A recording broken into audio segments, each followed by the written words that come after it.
Halo, saya dalam perjalanan menuju tempat yang udah janjian sama Prof. Edi Arye jauh-jauh hanya buat nanya soal ini karena saya lihat sih di media sosial banyak banget yang ternyata banyak banget juga ya di masa pandemi ini yang katanya perekonomian kita lagi sulit tapi jual beli properti juga cukup menanjak.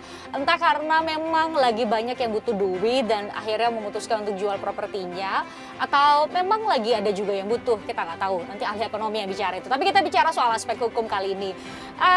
Kalau kita jual beli properti termasuk juga tanah nggak semudah kita jual beli sih nyerahin duit. Tapi ada juga misalnya soal dokumen.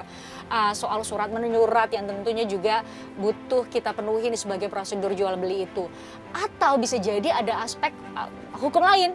Misalnya mungkin ada yang pernah ngalamin ini kali ya. Dia beli tanah, ternyata tanahnya atau rumah, tanahnya sudah dimiliki oleh orang lain yang punya sertifikat. Atau juga rumah, ternyata juga pemiliknya ada beberapa gitu ya mengklaim punya rumah itu atau punya bangunan itu. Atau bisa jadi juga yang paling banyak yang saya perhatiin tuh kita beli apartemen yang baru mau dibangun. Kita mau beli rumah yang baru mau dia bangun ya, perumahan maksudnya ya.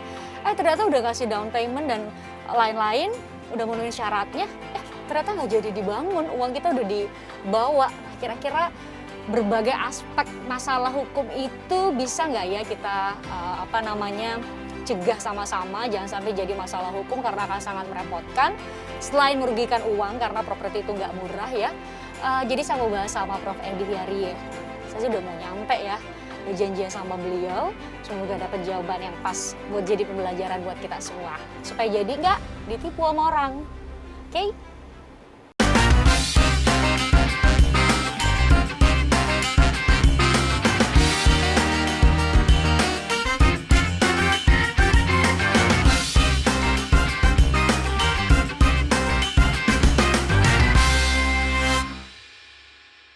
Akhirnya udah nyampe, saya copot dulu deh masker karena udah dalam ruangan. Akhirnya sudah bersama dengan Prof. Edi Arye mau jawab pertanyaan beberapa yang sudah saya sampaikan tadi di mobil. Banyak banget sih Prof. Makasih loh udah hadir lagi. Siap. Maskernya boleh dibuka dibuka, nggak? Oh, boleh. Dibuka. Kali ini ngomongin soal tanah Prof.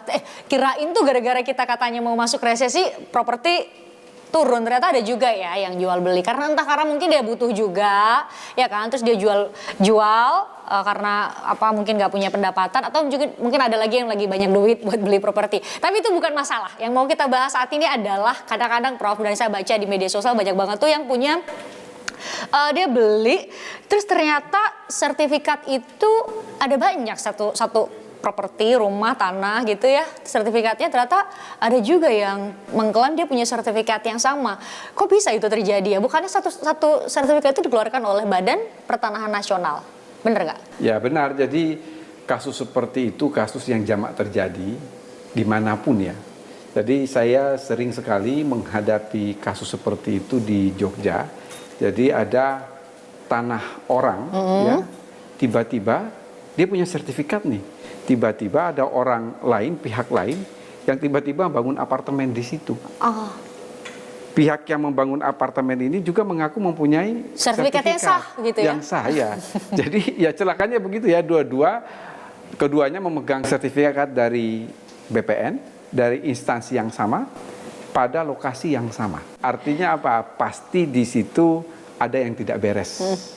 Ada yang tidak beres dan ini ya sengketa yang serius dan memang banyak terjadi di mana satu tempat, satu lokasi memiliki lebih dari satu sertifikat.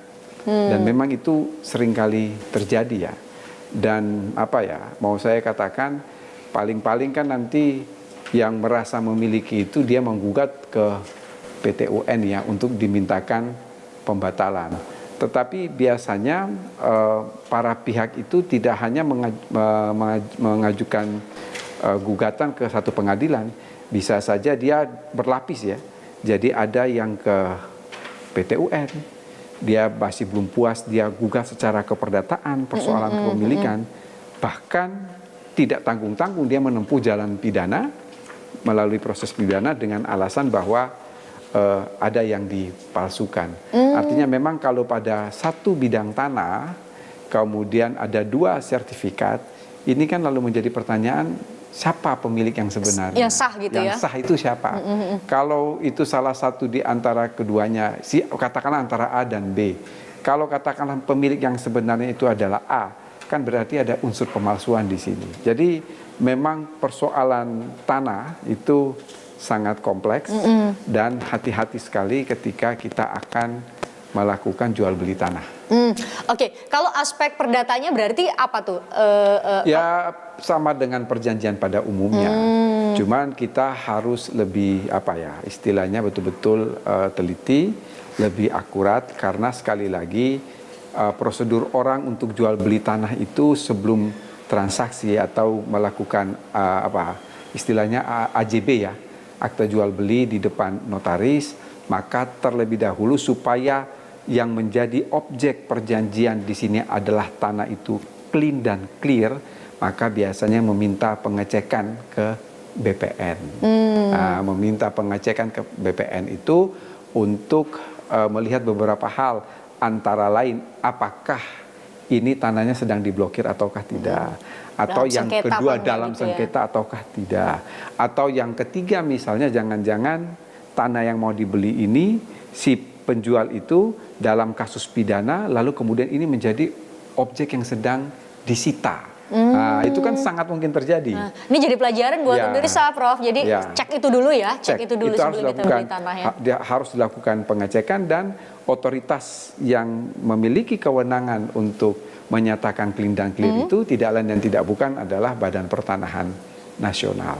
Memang banyak sekali kasus tanah yang terjadi dan saya berulang kali dimintai keterangan ahli untuk kasus-kasus tanah seperti itu. Bahkan tahun 2018 itu kebetulan ini pengalaman pribadi ya, ada tanah cukup luas tuh sekitar 1 hektar yang memang saya setiap kali mau keluar rumah itu saya melewati jalan gang yang memang melewati jalan yang sengketa itu. Jadi jalan yang tanah yang sengketa itu tertulis tuh tanah ini adalah milik salah satu matra dari angkatan kita ya. Ternyata di kemudian hari memang ada oknum-oknum dari matra tersebut yang menjual kepada pihak ketiga.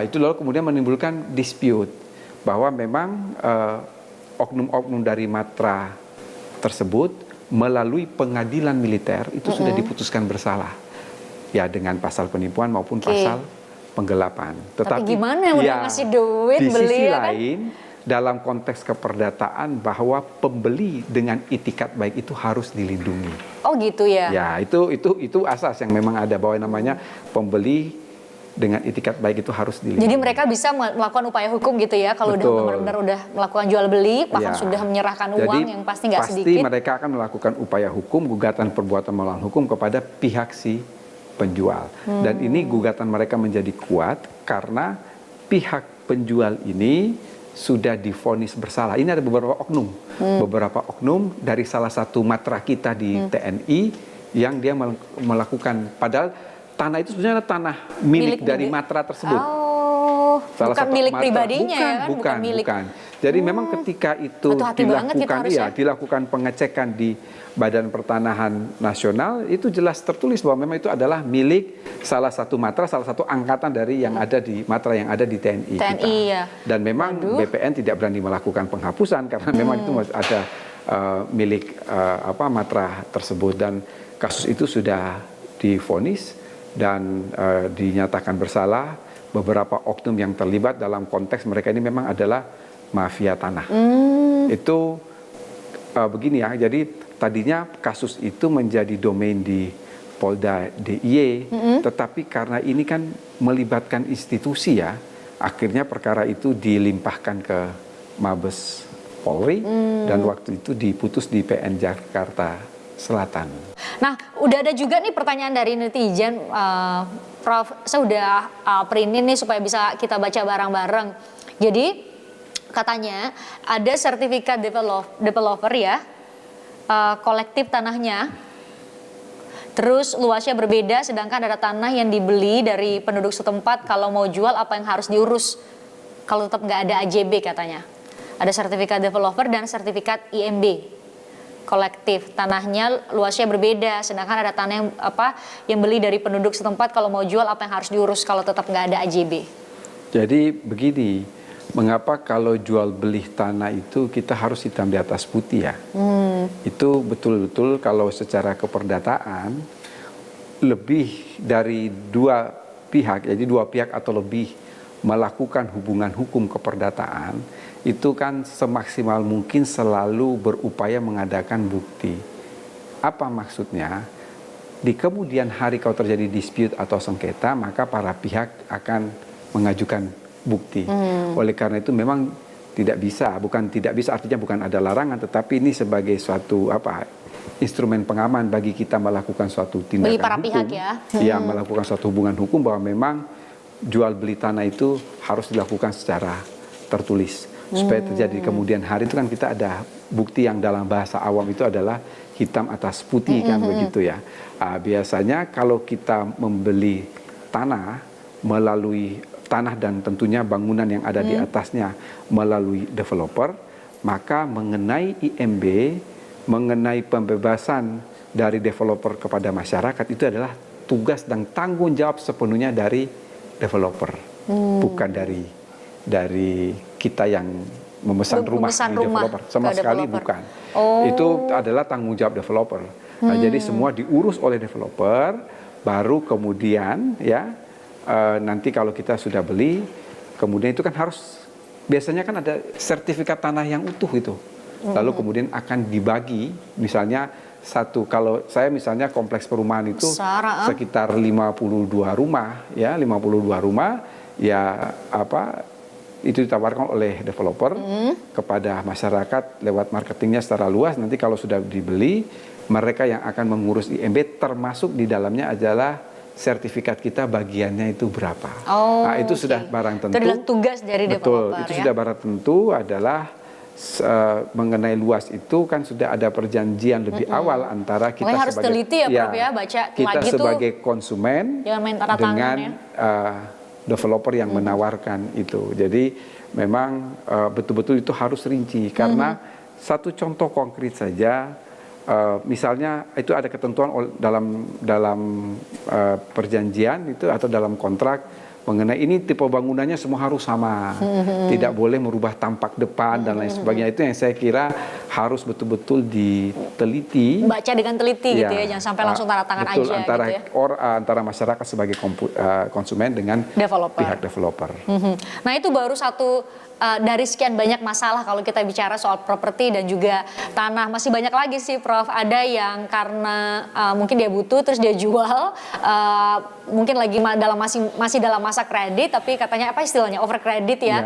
Tapi dijual ke banyak pihak misalnya. Nah, itu juga kerap terjadi. Kita bahas nanti. Prof, minum dulu, udah disediain. Siap. Teh manis. Teh manis. Ini saya tes dulu, ini teh manis apa bukan nih?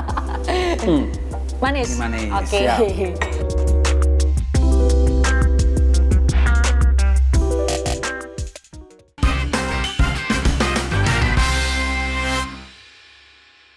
Sebelum kita bahas soal masalah lain di properti dan juga tanah, Prof, saya mau kasih pencerahan lah buat pemirsa kita untuk mengenali developer yang mungkin nakal nih, Prof. Jadi selain tadi ya kita harus teliti baca tuh surat-surat berkas-berkas sebelum kita tanda tangan yang dicerahin sama developer.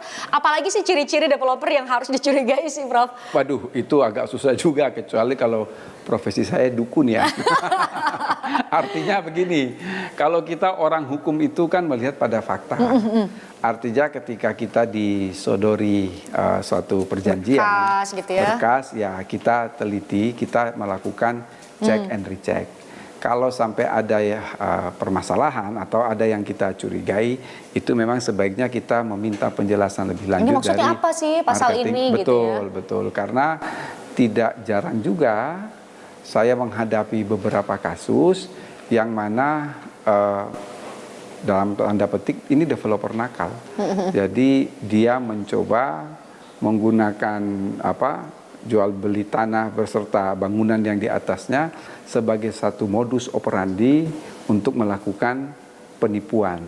Jadi saya lupa kalau nggak salah di Tangerang ya, itu kalau tidak salah ya, itu dia sudah menghimpun dana dari masyarakat, lalu seakan-akan betul-betul bahwa dia akan melakukan jual beli tanah dengan dia membangun satu rumah seakan-akan sebagai percontohan ini rumahnya seperti itu.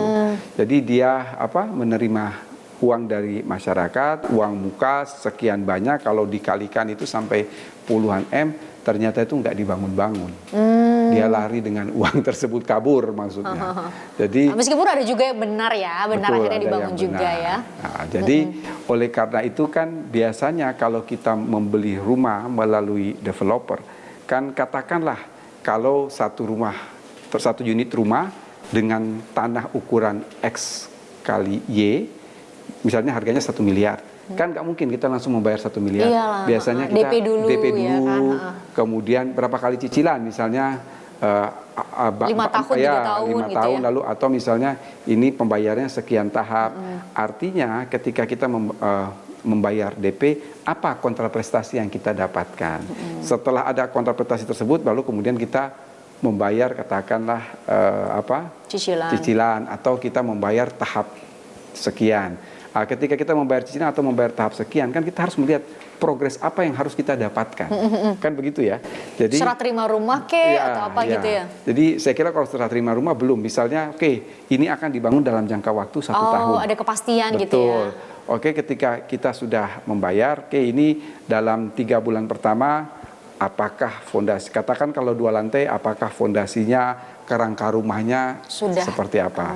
Kalau misalnya ini ternyata pelaksanaannya melenceng, menyimpang dari perjanjian yang ada, ini kita harus betul-betul melakukan pengawasan ketat, dan dalam tanda petik ini patut dicurigai. Berarti intinya sih harus teliti banget ya buat baca dan tahu tahapan-tahapan mana itu udah benar-benar dipenuhi atau tidak ya di perjanjian jangankan melalui developer, misalnya kita membangun rumah lalu melalui kontraktor yang bukan developer ya, tapi kontraktor itu pun kan kita dalam perjanjian misalnya 6 kali bayar, kemudian pembayaran tahap pertama, maka kontraprestasi dari kontraktor seperti apa, tahap kedua kontraprestasi dari kontraktor seperti apa.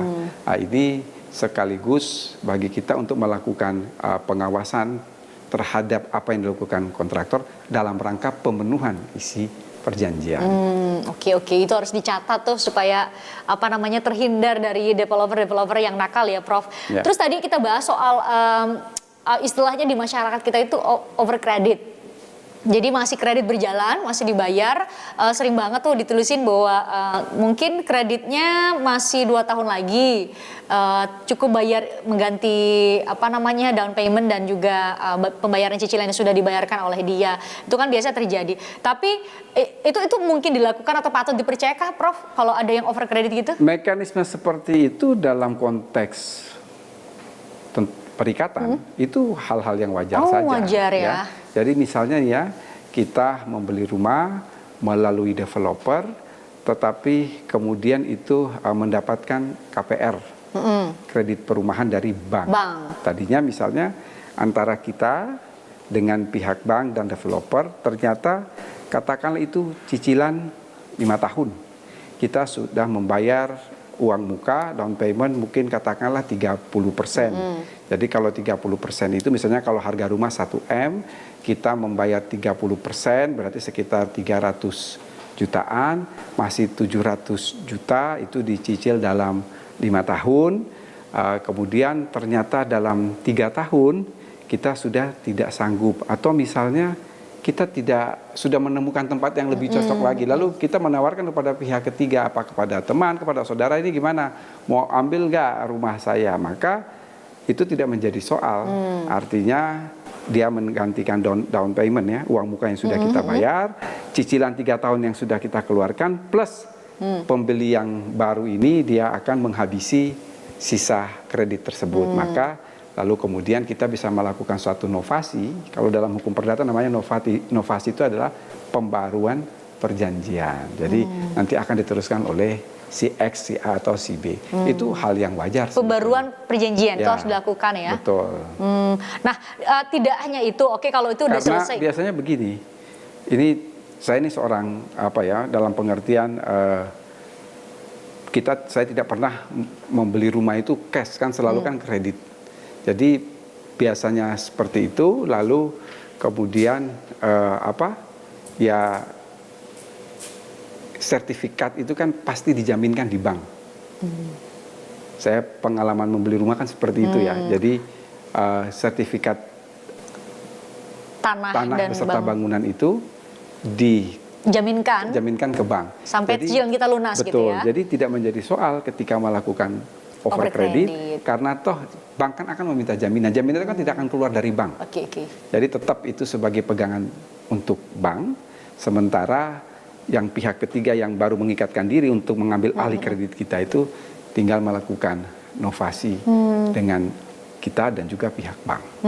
Nah kalau gitu mekanismenya, tapi kok bisa ya Prof, ada nih di Balikpapan, ada dia overcredit tapi kok bisa lebih dari 1 orang, bahkan ini ada 3 warga yang jadi korban sekaligus. Kalau gitu mekanismenya dia berarti caranya gimana tuh? Tiga dia menjualnya kepada 3 pihak, overcreditnya ke 3 pihak lagi gitu. Kalau itu sudah bukan soal perjanjian, itu sudah dolus malus dalam hukum pidana ya. Artinya memang dia sudah punya niat jahat untuk menipu ya.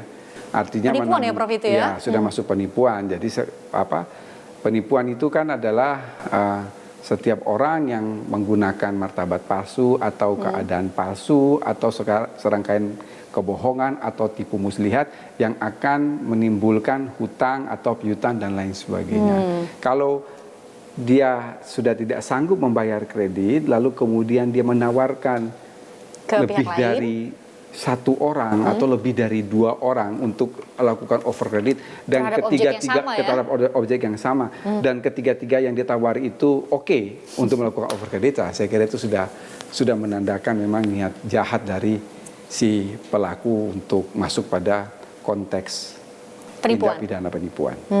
Itu sudah jelas. Sudah jelas, kalau itu niatnya sudah jelas. Mutlak penipuan ya. Makanya harus ditindak secara pidana. Nah, yang sering banget terjadi juga Prof, kayaknya ini paling banyak tidak hanya di kota besar sih, karena kalau di perumahan-perumahan kan enak tuh diatur penjajar, ini rumah, ini jalan. Tapi kan kalau di perkampungan-perkampungan bisa jadi jalan menuju beberapa rumah di belakang itu harus melewati rumah atau tanah rumah yang ada di depannya. Misalnya mau masuk ke gang gitu Prof ya, tapi ternyata jalan gang itu adalah milik dari rumah di depan misalnya. Nah itu kan kadang-kadang juga bersengketa, si pemilik rumah yang di depan juga bisa jadi dia mau pasang pagar atau mau membangun atau menambah bangunan lain. Itu gimana Prof? Itu terjadi dengan saya ya, ketika pernah ketika saya membeli rumah di wilayah Pogung di Jogja itu. Memang kita tidak punya akses jalan, sehingga ada 10 orang di situ, 10 warga yang memiliki tanah tersebut. Ya memang nggak ada perjanjian hitam atas putih, nggak ada, tapi semacam gentleman agreement untuk masing-masing pemilik itu mengorbankan 1,5 meter untuk dijadikan jalan. Jadi saya korbankan 1,5 meter. Yang tetangga depan saya 1,5 supaya bisa ada jalan gini ya. Ya, jadi ada 3 meter lah untuk jalan itu ya. Dan setelah itu kita tempuh, memang agak menarik. Jadi rumah yang pernah saya tempati di Pogung itu ada sekitar 10 warga. Kira-kira setelah 2 tahun baru masuk developer. Dia membebaskan ada tanah persawahan di belakang rumah 10 rumah warga tadi itu dijadikan perumahan. Terus? Dijadikan perumahan, itu kan satu-satunya akses. Kita tahu persis kalau developer mau membangun rumah itu kan pasti alat-alat berat masuk. Itu kita sempat bersitegang dengan developer itu. Mengapa? Karena dia kan memiliki tanggung jawab karena satu-satunya akses masuk ke kompleks perumahan yang dia adalah 10 rumah itu. Padahal satu rumah itu gang itu sangat sempit. Kecil. Sementara bisa dibayangkan alat-alat berat masuk ya? Truk membawa batu besar-besar dan lain sebagainya, sehingga waktu itu kita meminta kepada developer itu semacam apa yang kita sebut sebagai corporate social responsibility ya. Jadi tanggung jawab sosial dari buat korporasi sekitarnya. itu adalah bagaimana dia membuat jalan itu dengan baik. Jadi dengan demikian kita mengizinkan dia untuk memasukkan alat-alat berat itu di depan rumah kita sampai melewati Tanah yang mau dibangun. kita sampai pada tempat yang mau dia bangun. Jadi memang ketika kita menghadapi masalah-masalah seperti itu dalam kehidupan bermasyarakat, ya paling tidak kita mengajak rembuk tetangga kiri kanan dan juga developer ini bagaimana kita harus mengambil solusi terbaik lah.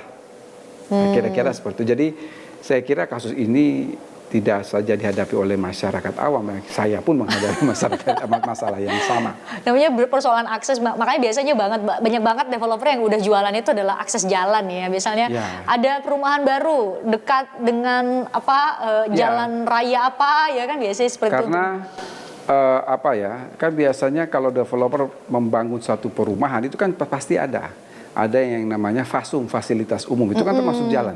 Artinya fasilitas umum memang untuk orang-orang yang membeli perumahan itu ya. Perumahan di situ ya.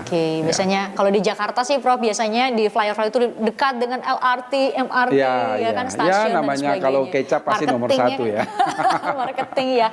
Ini masih banyak banget aspek-aspek soal properti dan lain sebagainya, juga termasuk juga nanti kita akan jawab pertanyaan dari netizen. Prof mau minum dulu sebelum menjawab banyak pertanyaan dari para netizen untuk teh manis, beneran manis sekali. Siap.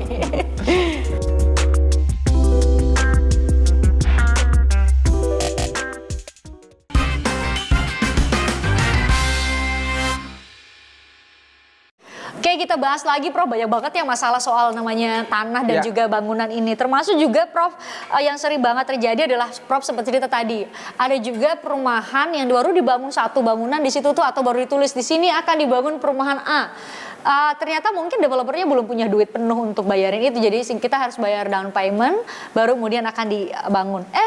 Nggak jadi atau nggak terkumpul duitnya. Nah itu ada upaya hukum yang bisa kita lakukan nggak kalau kita udah terlanjur?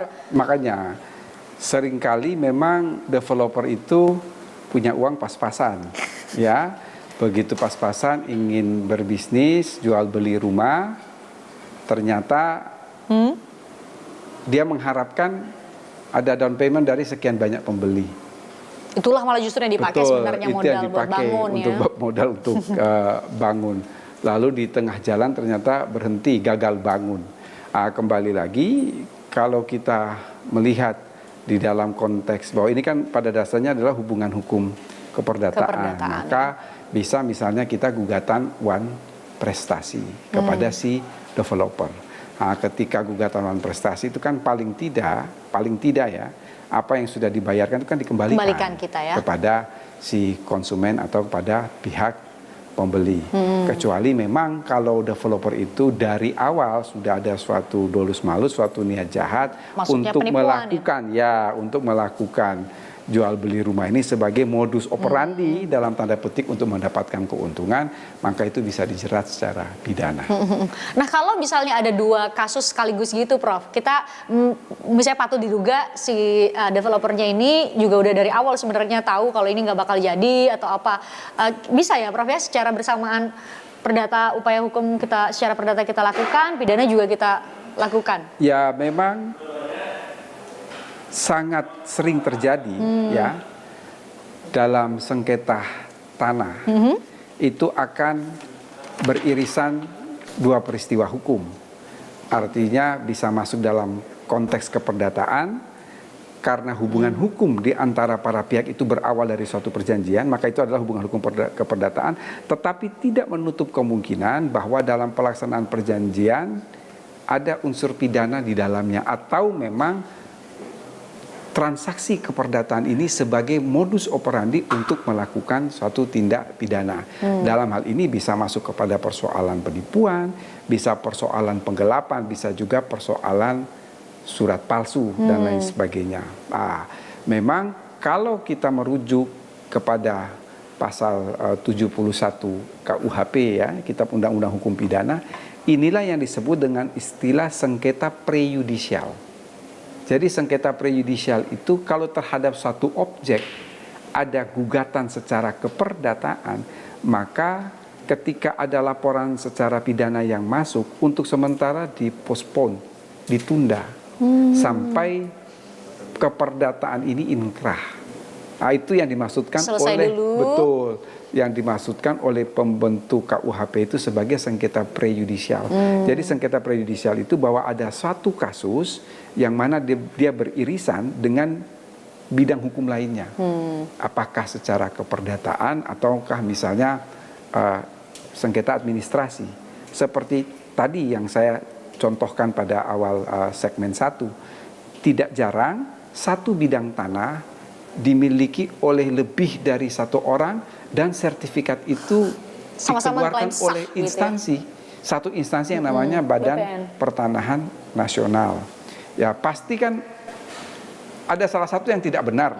Karena tidak mungkin pada satu bidang tanah yang sama, dua orang yang berbeda yang tidak ada hubungan tali persaudaraan maupun tali karena perkawinan dan lain sebagainya. Kok bisa memiliki punya sertifikat gitu ya? Pasti ini ada yang tidak benar.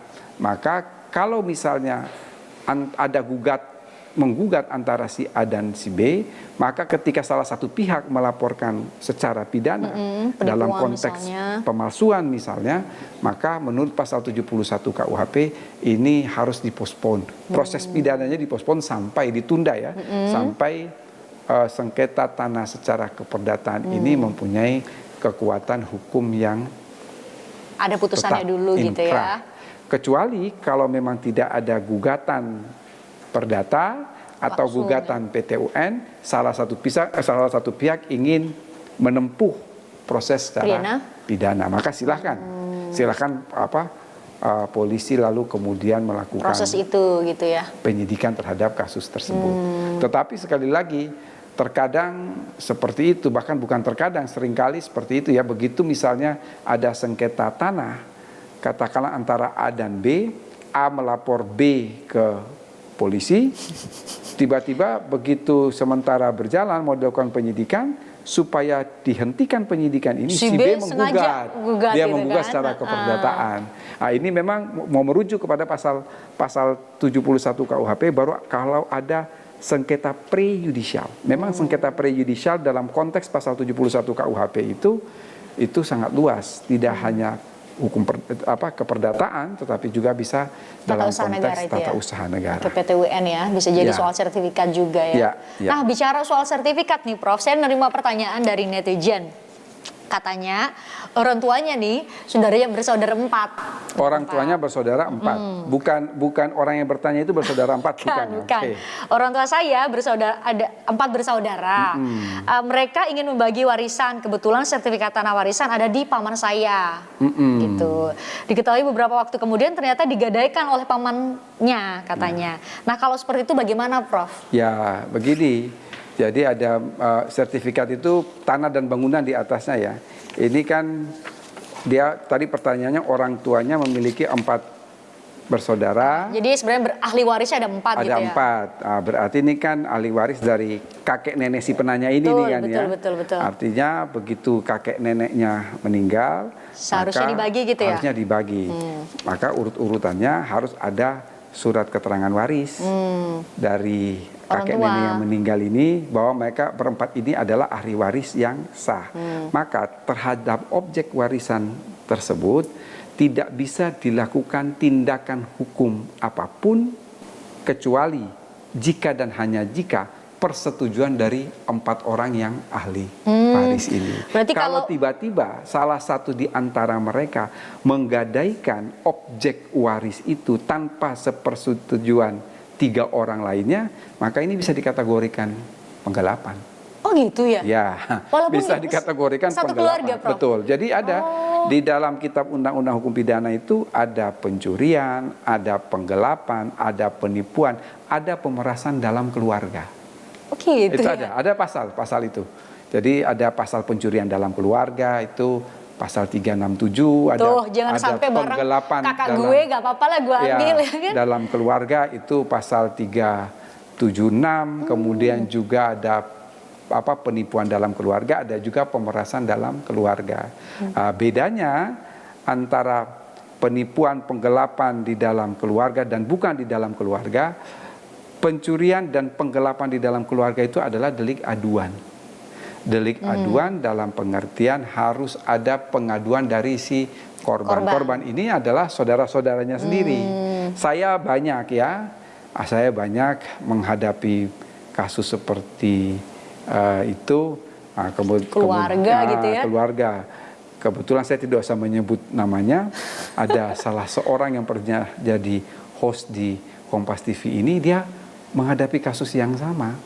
Jadi itu dia 3 bersaudara, ternyata kasus aset-aset itu dianggunkan di bank untuk pinjaman yang miliaran rupiah tanpa sepersetujuan saudara-saudara lainnya.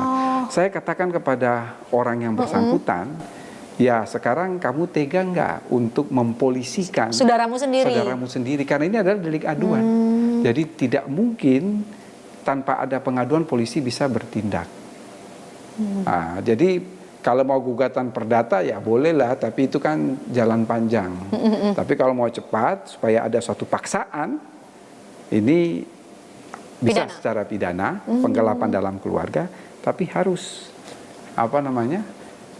ada rasa tega lah dari dari keluarga sendiri keluarga, gitu ya, untuk kemudian melaporkan itu ke pihak yang berwajib. Oh, jadi nggak segampang itu ya bahwa kita tahu kalau ini barang milik adik atau kakak kita, kemudian kita bisa mengagunkan menjaminkan itu betul. Buat minjam atau apa gitu ya. Itu bisa masuk dalam konteks penggelapan dalam keluarga. Pun itu adalah warisan yang kita juga punya hak. Nah, kan kalau pasal penggelapan itu kan barang sebagian atau seluruhnya kepunyaan orang lain. Sebagian atau seluruhnya.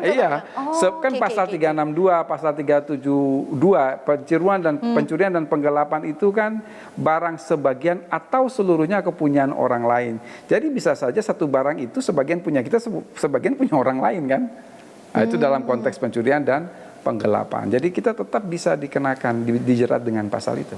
Oh wow, karena selama ini mungkin konteks itu ya saudaraan ya kan, atau ini ya gak usah lah, mungkin gak akan juga ditanggepin sama polisi. Ternyata ada juga ya Prof pasal yang mengatur soal itu. Nah selain itu juga ada yang kita kenal sebagai mafia tanah. Prof tadi sudah sebutkan bahwa kadang-kadang ada makelar yang sebenarnya sudah tahu bahwa kasus tanah ini mungkin bersengketa, atau tanah ini adalah kepunyaan orang lain yang bukan orang yang dia tengah jadi bantu dijualkan begitu. Ancaman hukuman bagi mereka, Prof? Itu biasanya dia akan masuk kepada pemalsuan. Itu pidana kalau gitu ya? Pidana. Karena apa? Biasanya makelar itu lalu dia membuat suatu pernyataan bahwa tanah ini tidak dalam sengketa. Oh, kalau kita jual beli itu kan gitu ya? Pasti ada pernyataan disclaimer bahwa ini tidak ada sengketa atau tidak dalam gugatan hukum apapun. Ternyata di kemudian hari setelah kita membeli, lalu ada gugatan dari pihak ketiga. Maka orang yang membuat pernyataan itu diduga keras dia melakukan pemalsuan surat. Karena yang namanya pemalsuan itu kan ada secara material, ada secara formil. Kalau secara material itu apa yang diterangkan dalam satu surat itu tidak sesuai dengan fakta yang sebenarnya. Kalau formil itu faktanya benar, tapi mungkin tanda tangannya dipalsukan. Tapi apa yang diterangkan dalam surat itu benar. Ngeri banget kalau bisa dipalsukan gitu loh. Karena kita kan ngeri. Saya sebagai pembeli misalnya taunya ini mungkin asli ya kan Prof. Kelihatannya ada tanda tangan, kelihatannya ada surat. Itu sangat sering kali terjadi. Makanya kalau dalam pemalsuan itu terkadang kan ada nama si X di situ. Tapi si X merasa loh saya tidak pernah menandatangani surat tersebut. Maka biasanya kalau sudah menjadi perkara pidana, maka untuk membuktikan apakah itu tanda tangannya atau bukan, lalu dimintakan ke laboratorium forensik, Lab4 ya, untuk melihat apa ini benar tanda tangannya ataukah bukan.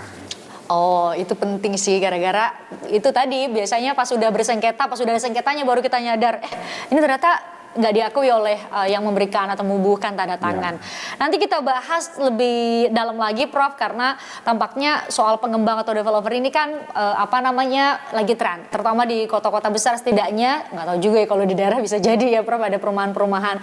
Nah banyak banget mungkin keluarga-keluarga muda, para milenial yang mau punya rumah harus melek tentunya soal aturan-aturan atau perjanjian dengan para developer. Termasuk satu hal yang mau saya tanya, dulu tuh karena saya kuliah di Unpad nih Prof, ada katanya tanah Unpad tempat, tapi warga-warga di sekitar tuh udah terlanjur tinggal berpuluh-puluh tahun. Katanya mereka nggak punya sertifikat tapi punya girik. Itu kira-kira seperti apa? Prof, minum dulu deh, pertanyaannya banyak Ya, nih soalnya.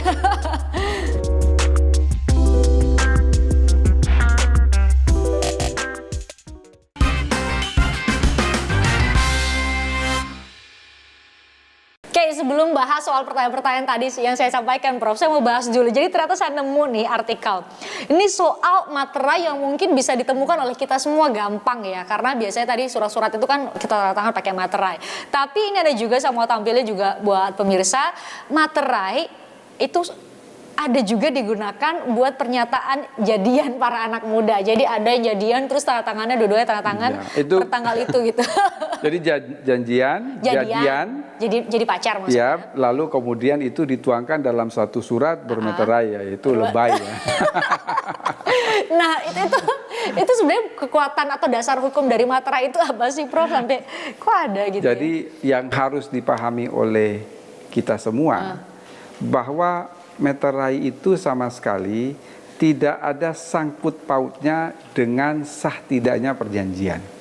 Oh gitu. Sekali lagi, meterai itu sama sekali tidak ada sangkut pautnya dengan sah tidaknya perjanjian. Berbicara mengenai sah tidaknya perjanjian, maka kembali kepada 1320 KUH Perdata kan. Kesepakatan, kita sempat bahas soal ini. kecakapan para pihak, objek tertentu, dan kausa yang halal. Meterai ini diperlukan untuk apa? Meterai ini diperlukan apabila terjadi dispute di kemudian hari, supaya alat bukti surat itu diakui keabsahannya sebagai alat bukti di pengadilan dalam konteks perdata, maka harus diberikan meterai. Terus kalau pacaran ini ngapain? Ya nanti kalau ada misalnya dispute, putus segala macam, itu sudah sah tuh sebagai alat bukti di pengadilan. Karena sudah dikasih meterai. Itu aja sebetulnya. Jadi keunggulan meterai itu ketika misalnya kita membuat suatu perjanjian, sudah diberi meterai, maka sah sebagai alat bukti di pengadilan. Tetapi kalau kita membuat suatu perjanjian tidak diberi meterai, perjanjian itu sah berdasarkan 1320 KUH Perdata. Tetapi ketika akan dijadikan bukti di pengadilan, ada dispute, ada sengketa, maka supaya surat itu menjadi sah sebagai alat bukti harus diberi meterai. Oleh karena itu kita mengenal istilah pemeteraian ulang ya. Nah, jadi pemeteraian ulang itu bukan kita harus membuat surat perjanjian itu mundur backdated ke tanggal yang sekian tahun yang lalu, tetapi diberi meterai sehingga dia sah sebagai alat bukti. Itu saja sebetulnya persoalan meterai itu. Ini sampai loh kita tampilin surat perjanjian baku sayang. Yang bertanda di bawah ini pihak pertama beta, pihak kedua ale. Berjanji untuk saling baku sayang sampai mati. Wah, luar biasa. Dan jangan bikin hal mongo-mongo. Mongo-mongo itu yang nggak masuk akal sehat. Jangan. Parnanti bakalai, berkelahi ya, berantem. Par segala hari. Ya, setiap hari ya. Oke, dari ini mana tuh dapat dari mana tuh? Nggak ada aja, Prof. Namanya juga di medsos kan banyak. Ya. Oke, back to topic. Jadi Prof, saya juga nerima pertanyaan dari netizen nih. Katanya, saya berencana membeli tanah dalam sertifikat tertera 325 meter persegi. Tapi pada saat diukur ulang ternyata 400 meter persegi. Apa yang harus dilakukan sedangkan akta tidak dimiliki pemilik sebelumnya? Jadi dia sudah membeli tanah tertera di sertifikat itu 325 meter. Ternyata persegi. Diukur 400. Padahal dia sudah punya sertifikat atau apa? Tapi itu tidak tertera di pemilik sebelumnya. Nah, itu yang memang kemudian agak sulit ya dalam pengertian ketika dia membeli tanah ya. Luas tanah itu kan sudah ada sertifikatnya. Ya kita udah percaya aja sih, udah bener yang di sertifikat sebelumnya kan. Oleh karena itu, kan nanti hanya paling balik nama dari pemilik yang lama ke pemilik yang dia sebagai pemilik yang baru. Agak susah bagi kita ketika misalnya dilakukan pengukuran, ternyata luasnya melebihi dari apa yang ada di sertifikat. Kalau itu berbatasan dengan lahan kosong yang residualius dalam pengertian barang tidak bertuan, itu tidak menjadi soal. Tapi kalau itu misalnya masuk pada tanah orang lain atau pekarangan orang lain, ya kembali lagi kepada sertifikat. Ini yang mau saya katakan kepada kita semua, memang di dalam konteks hukum perdata itu kita mengenal yang namanya hierarki alat bukti. Hierarki alat bukti yang paling pertama dan paling utama dalam hukum perdata itu adalah alat bukti surat dan sertifikat. Kalau saya tidak salah, kalau saya tidak salah itu pasal 1870 mungkin ya KUH Perdata yang mengatakan bahwa sertifikat itu memiliki kekuatan pembuktian yang penuh. Sekali lagi, sertifikat itu memiliki kekuatan pembuktian yang penuh dan sempurna. Nah, itu kalau bahasa hukumnya itu probatio plena. Probatio plena itu pembuktian yang lengkap, yang penuh, sehingga tidak dimungkinkan bukti lawan. Jadi bukti yang tidak terbantahkan. Ya. Tapi kalau dalam bahasa KUH Perdata itu, kecuali bisa dibuktikan sebaliknya. Nah, memang kalau dalam perkara perdata dan perkara pidana itu berbeda. Kalau dalam perkara pidana nggak ada hierarki alat bukti, tapi kalau dalam perkara perdata ada hierarki alat bukti. Seperti tadi yang ditanyakan oleh Christian mengenai meterai itu ya. Kalau suatu surat dia tidak bermeterai atau tidak dilakukan pemeteraian ulang, maka dia tidak mempunyai kekuatan pembuktian dalam konteks perkara perdata. Tapi kalau dalam konteks perkara pidana nggak ada masalah. Gitu ya. Nggak ada masalah. Tetap dia sebagai alat bukti yang sah sepanjang atau selama dia berkaitan dengan perkara pidana yang sedang disidangkan. Oke. Nah, selain sertifikat kita bahas dikit aja ya Prof, soal ini. Sertifikat ada juga yang apa tuh istilahnya girik Prof. Jadi sebenarnya itu tanah-tanah yang dimiliki oleh satu orang, kemudian ditempati, kemudian dianggapnya ini sudah punya girik ya sebutannya. Apakah itu juga berkekuatan hukum dibanding dengan sertifikat yang Prof bilang tadi itu punya? Ya, kembali lagi. Kalau misalnya satu tanah dua orang atau lebih mendaku sebagai pemilik tanah tersebut, yang satu hanya mempunyai girik, yang satu punya sertifikat, itu ya kembali lagi suka tidak suka, mau tidak mau, senang tidak senang, ya yang punya sertifikat ini punya kekuatan ya, yang punya kekuatan. Karena tadi kembali kepada KUH Perdata, ya sertifikat itu memiliki kekuatan pembuktian yang penuh, kecuali bisa dibuktikan sebaliknya. Karena tadi dia ada hierarki alat bukti. Tetapi ketika itu masuk dalam proses pidana, dalam perkara pidana, maka mau girik, mau sertifikat, mau apapun, kekuatan pembuktiannya sama. Sama ya? Jadi seberapa kuat suatu bukti itu, alat bukti itu, ya kita lihat dulu. Ini masuk dalam sengketa perdata apa pidana. Ya.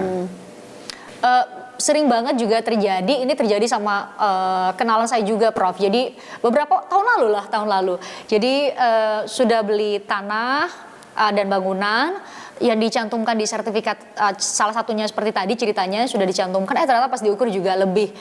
Tapi karena ketahuan sama developernya, dia diminta untuk bayar lebih juga karena ternyata tanah itu entah itu ada di hook atau seperti apa ceritanya, akhirnya lebih dari apa yang diperjanjikan sebelumnya. Itu apakah kita jadi punya kewajiban untuk membayar, Prof? Kan saya nggak tahu kalau ternyata tanah saya lebih luas dari yang diukur.